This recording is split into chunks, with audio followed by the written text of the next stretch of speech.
Get ready for the dictation. 5 seconds. Start. I am thankful to you for having given me this opportunity long last to say a few words on the budget. Already much has been said, and I think the finance minister has come in for his share of congratulations as well as criticisms. So there is not very much to say, but I should like to say a few words. The increased development expenditure and the absence of any new taxation has earned for the budget a good response even from the businessman.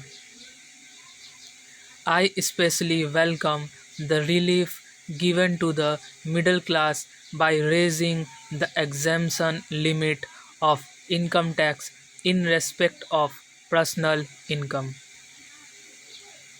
No doubt this is some relief to the middle class, but I would request the finance minister if he could to raise this exemption limit from rupees 4,000 to rupees 6,000, as that would give substantial relief to the middle classes. I am indeed glad that the Taxation Inquiry Commission has been appointed with Dr. John Matthew as the chairman, and I am sure that many of the vexed problems may be solved through this commission. At the same time, I would request the finance minister to put off the state duty bill for the present, since this inquiry commission has been appointed and they may go into this question.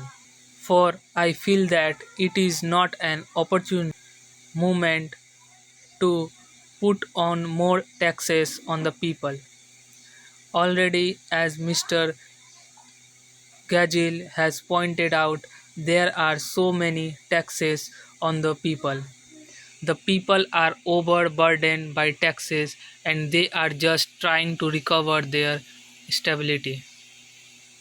So, in regard to state duty, I would ask him to consider about it.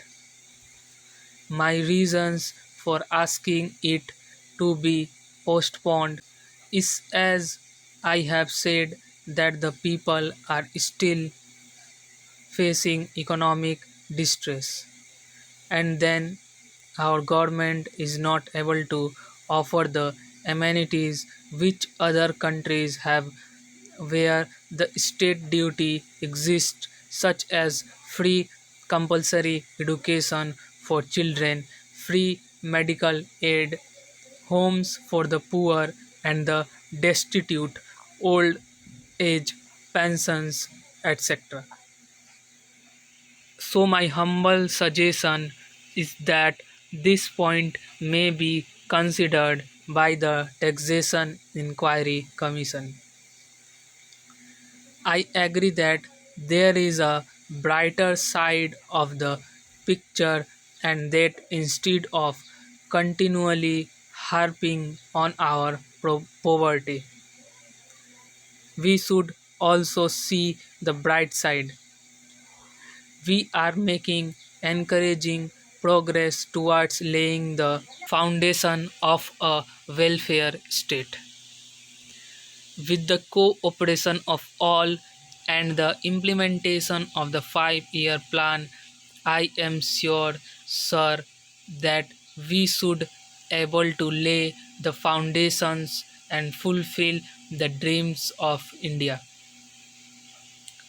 It is indeed encouraging to know from the finance minister that there is a tendency of lowering food prices all over the world, and in that case the prices in our country too would be lowered.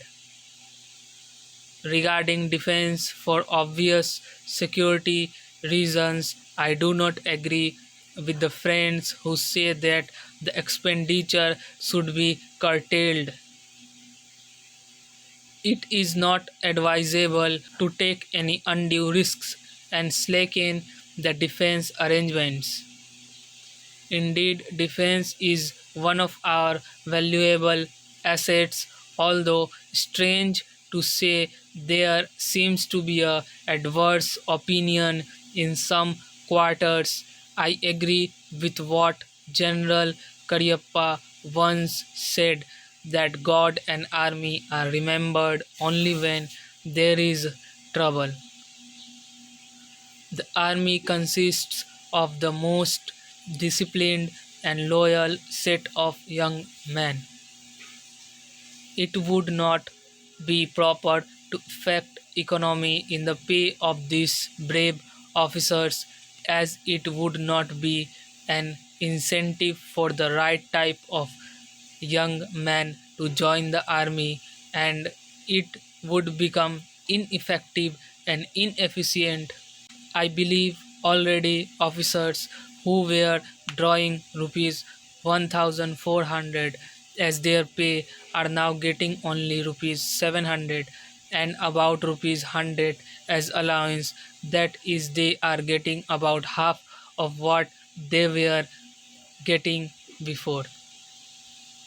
It is very hard for those officers who filled duty to establish separate establishments for their families and for their children, and I would specially appeal to the finance minister to see that the family allowances may be restored to those officers who are on field duty.